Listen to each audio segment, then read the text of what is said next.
Michigan Hispanic Chamber of Commerce. The name of our project we coined Bridging the Gap. I'm Ellen, this is Mary Beth, and that's Matt. Just a simple overview of what we're going to be going over: the introduction, business summary, test analysis, our hypothesis, our objectives, our methodology, our results, limitations, conclusions, and recommendations. So, to start off, the chamber is, does everybody know what a chamber is? What they do, for the most part? No. No? Okay. Well, a chamber is a group of people in a community or a region who want to help market, network, promote, and help grow businesses in the area. And the West Michigan Hispanic Chamber came together to support the Hispanic businesses in West Michigan, and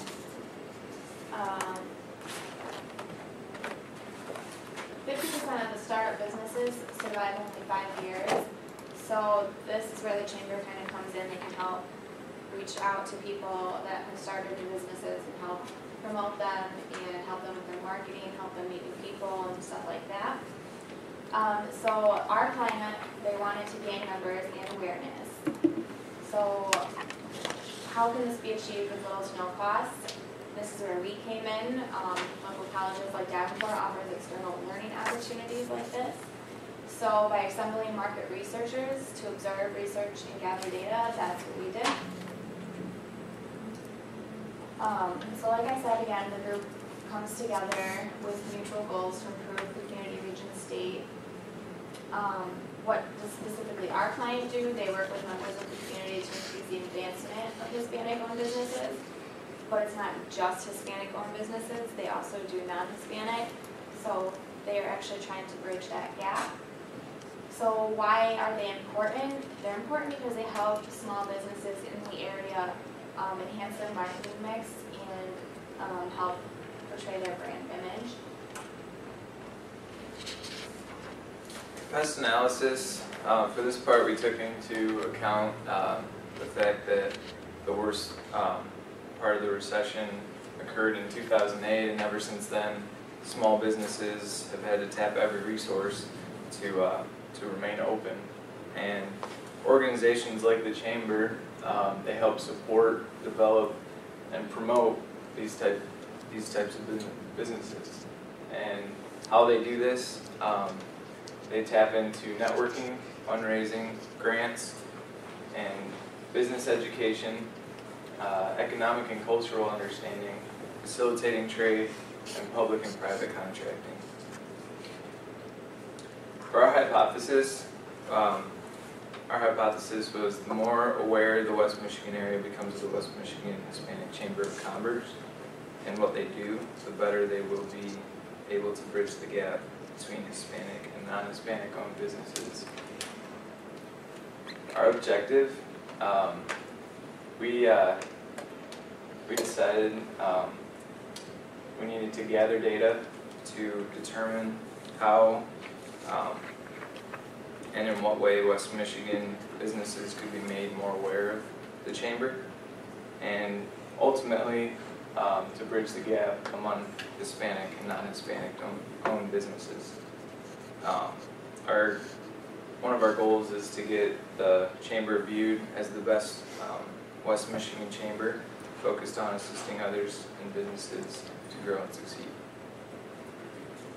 For our methodology, our primary research was done via SurveyMonkey, and the Chamber posted the survey link on their Facebook page, and the survey consisted of 7 questions providing external data unobtainable elsewhere.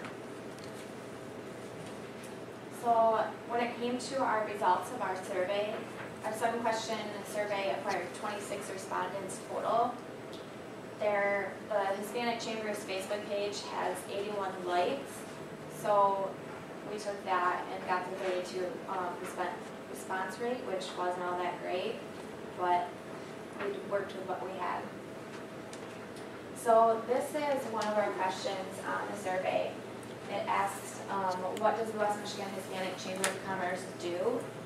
And with this question, we were trying to gauge what local businesses know now about the Hispanic Chamber and what they do. So I took some answers that they do and put some answers in there that they don't do to see, kind of gauge what people think. The options were ribbon cuttings, open houses, manages your business's social media, job postings, marketing support, networking events, workshops, and seminars. And from, I don't know if you can see the colors of which is to which, but the ones that they do are the ribbon cuttings, the open houses, job postings, marketing support, networking events, workshops, and seminars. They do not manage your business's Facebook page, and they do not interview your business's potential employees. And so this figure showed us that the businesses do know what the chamber does and what they don't do, because nobody answered the ones that they don't do. So that was a positive. And another question was to gain information on how many people on their Facebook page are Hispanic-owned businesses. So the question was, are you part of a Hispanic-owned/operated business? 42% answered yes, and 58% answered no. And from the beginning of this project, from what we concluded was that the Hispanic Chamber did not think that they were doing well at bridging the gap between Hispanic and non-Hispanic businesses. But from this, it kind of shows that they kind of have equal parts are Hispanic owned and operated and equal parts are not. So they weren't as bad off as what they thought, I don't think. Another question on the survey was, how has your experience been thus far with as a member of the West Michigan Hispanic Chamber of Commerce? So only members answered this question. And with this, we were just trying to see how their customer service rates and if they're satisfied and whatnot. So the answers were very dissatisfied, neutral, satisfied, very satisfied, or not a member. And you can see nobody answered very dissatisfied, so that's good. The majority of them were satisfied, and then kind of equal parts were very satisfied or neutral, and then some of them were not members.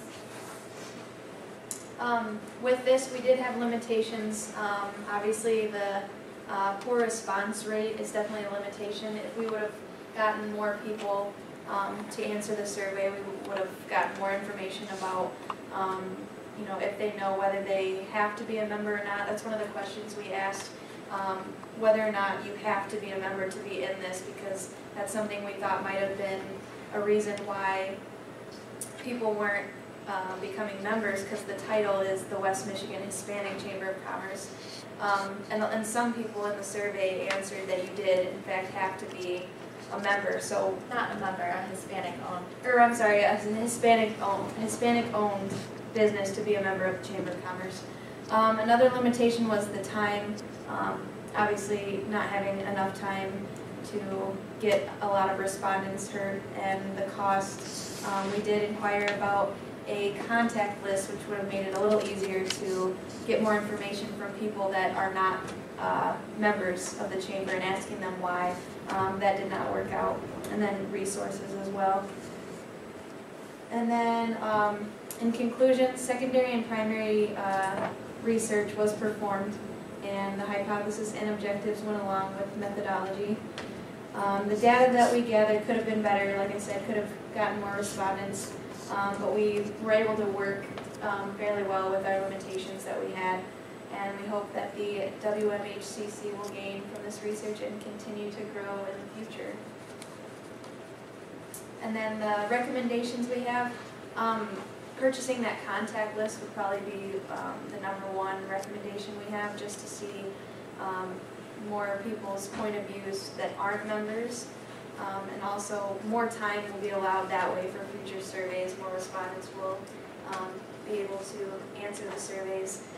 And continued improvement of marketing research is another recommendation. Just keep researching the area and knowing who you're working with, and everything like that would probably be our top 3 recommendations.